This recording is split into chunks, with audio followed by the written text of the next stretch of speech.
Il est 8h. Radio Côte d'Ivoire, le bulletin d'info. Jérôme Kouakou.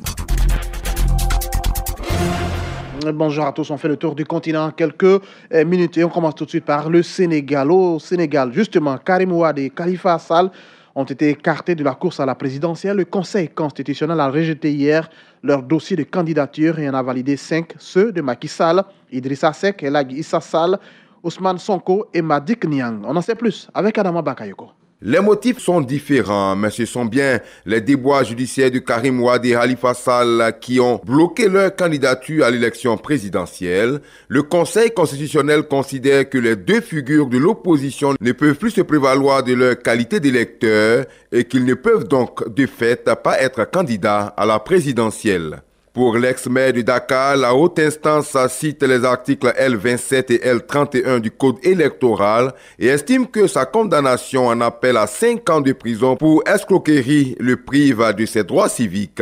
La procédure en cassation n'est pourtant pas bouclée. Khalifa Sall n'est donc pas définitivement condamné. Pour Karim Wade, le Conseil constitutionnel applique l'article L115 du Code électoral qui impose aux candidats à la présidence de présenter dans leur dossier leur carte d'électeur. Or, l'inscription sur les listes électorales du fils de l'ex-président a été rejetée l'an dernier car il a été condamné à une peine supérieure à 5 ans de prison. Khalifa Sall, qui est en prison depuis mars 2017, et Karim Wade, qui est en exil au Qatar, ont toujours affirmé que le pouvoir utilisait la justice pour bloquer leur candidature. La majorité a à chaque fois répliqué que la justice était indépendante. Karim Wade et Khalifa Sall ont jusqu'à demain pour déposer leurs ultimes recours. La liste définitive des candidats sera publiée par le Conseil constitutionnel au plus tard dimanche prochain. On met le cap sur la RDC. À présent, la Cour constitutionnelle de la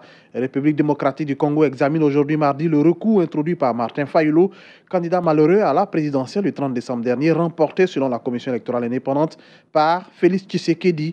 Le président de la Cour constitutionnelle, Benoît Luamba Bindou, et ses collaborateurs examineront plusieurs requêtes, dont celle de Martin Fayulu, candidat de la coalition Lamouka à la présidentielle. Selon la Commission électorale nationale indépendante, vous le savez, la CENI, ce scrutin avait été remporté par Félix Tshisekedi du parti Le Cap pour le changement, une autre coalition de l'opposition avec 38% des voix contre 34% pour Fayulu et 24% pour le dauphin de Kabila, Emmanuel Ramazani Chadari, mais des chiffres que Fayulu a vivement contestés, évoquant un putsch électoral tout en revendiquant la victoire avec 61% des suffrages.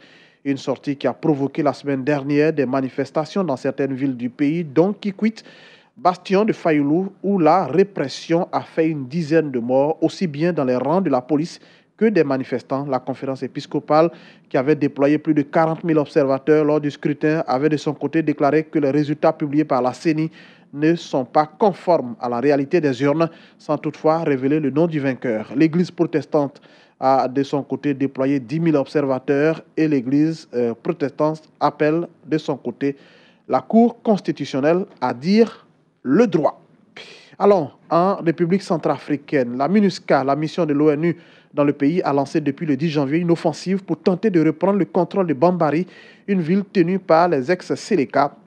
Ces bandes armées qui n'ont pas vu d'un bon œil cette action entendent contraindre les autorités étatiques à plier bagages dans toutes les zones sous leur influence, et ce, avant les pourparlers qui doivent se tenir à Khartoum. Ange Kouadio.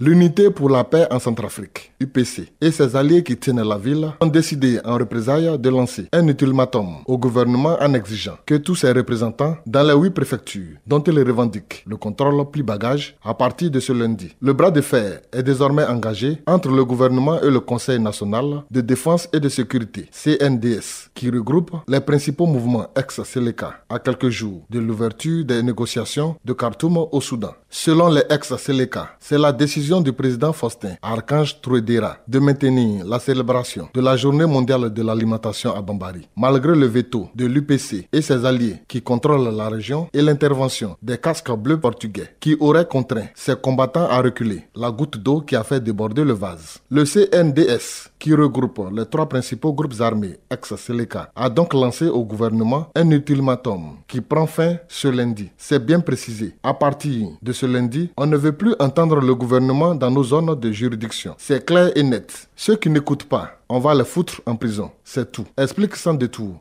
Aboulaye Hissène Ramadan, le président du CNDS et ex-chef d'état-major du Front populaire pour la renaissance de la Centrafrique, FPRC. Le gouvernement centrafricain n'a pas encore réagi officiellement à cet ultimatum. Une source gouvernementale estime qu'ils veulent plutôt montrer leurs muscles à 10 jours du début des négociations pouvoir bandes armées qui vont s'ouvrir à Khartoum. Nous prenons ces menaces au sérieux, a poursuivi notre source, mais le gouvernement n'attend pas se courber devant les injonctions d'Aboulaye Hissène. Un mot en provenance du Gabon. Vous le savez, le président gabonais Ali Bongo est rentré chez lui au pays en provenance du Maroc après 2 mois et demi d'absence de son pays.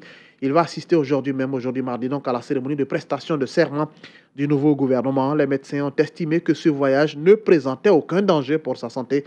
Après 2 mois de convalescence à la suite d'un accident vasculaire cérébral, ce sera ainsi la première apparition officielle d'Ali Bongo, 59 ans, devant ses concitoyens après son retour dans son pays. Nul doute que ses gestes et mouvements seront scrutés de très près.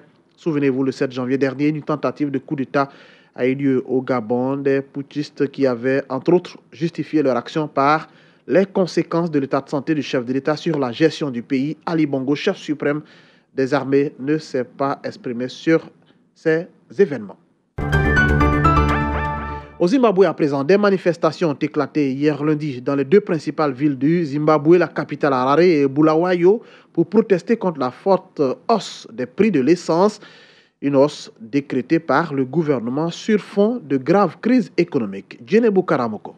Des manifestations qui interviennent après l'annonce par le président Emmerson Mnangagwa du doublement des prix des carburants pour tenter d'enrayer sa plus grave pénurie de pétrole dans le pays depuis 10 ans. Une mesure qui a suscité de vives protestations dans tout le pays et la principale centrale syndicale du pays a appelé la population à une grève de 3 jours.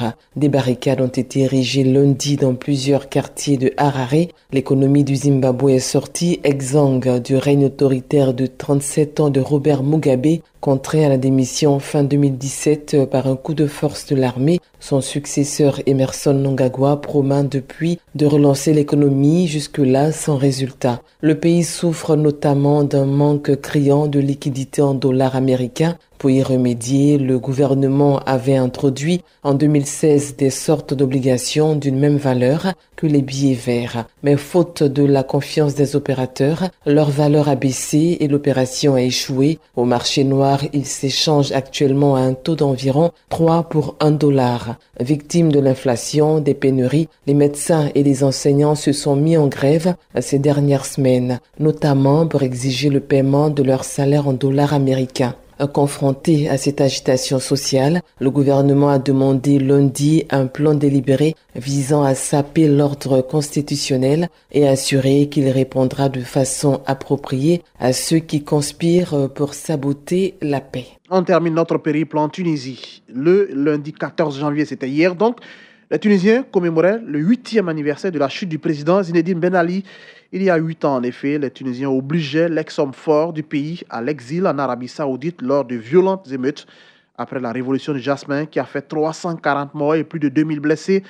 Où en sont les Tunisiens qui espéraient une amélioration des conditions sociales? La réponse avec Ange-Patrick Eolier. Ce 14 janvier 2019 était un jour férié en Tunisie en mémoire de la chute de Ben Ali le 14 janvier 2011. Tout est parti 4 semaines auparavant où Mohamed Bouazizi s'immolait par le feu. L'onde de choc de son suicide va déclencher la révolution du Jasmin. 8 ans après, aucune avancée réelle ne semble être perçue par les populations tunisiennes. Il suffit de voir de nombreux sit-ins et autres tentatives tentative de suicide pour se rendre compte de l'insatisfaction quasi générale des Tunisiens. La dernière en date, fin décembre dernier, des manifestations ont éclaté dans plusieurs régions de la Tunisie, notamment à Kasserine, où un jeune journaliste s'est donné la mort par le feu, voulant dénoncer par cet acte les dures réalités dans cette région, classée parmi les plus pauvres du pays. Inflation à 8%, chute continue du dinar, la monnaie tunisienne, chômage à 15%, un coût de la vie qui ne cesse de peser sur une population en manque d'avenir, et la jeunesse tunisienne, élément clé dans cette révolution de 2011, est encore en pleine désillusion. En ce 14 janvier 2019, le cœur n'était pas à la fête, mais les Tunisiens se sont tout de même réjouis de la liberté d'expression acquise. Ils peuvent descendre dans la rue et élever la voix pour attirer l'attention sur leurs revendications. Ce sont là quelques bons points à mettre à l'actif de la révolution du jasmin. C'est un acquis inestimable, souligne un avocat et militant des droits de l'homme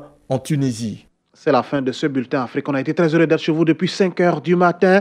La journée n'est pas terminée pour autant. On vous retrouve à 10h10 dans 50 minutes pour convaincre. À tout de suite. C'était le bulletin d'info présenté par Jérôme Kouakou. Découvrez l'actualité nationale et internationale sur votre radio. Radio Côte d'Ivoire 88.0 88.0 Abidjan 88 FM Abidjan 24h/24 Radio Côte d'Ivoire Numéro 1 Numéro 1 sur l'info Sur l'info et le sport.